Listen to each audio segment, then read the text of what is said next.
ஆபிரகாமின் தேவனும் நீர்தானையா, ஈசாக்கின் தேவனும் நீர்தானையா, யாக்கோபின் தேவனும் நீர்தானையா, என்னுடைய தெய்வமும் நீர்தானையா.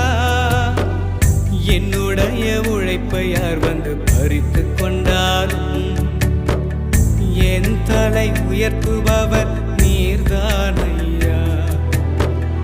என்னுடைய உழைப்பை யார் வந்து பறித்து கொண்டாலும் என் தலை உயர்த்துபவர் நீர்தானையா.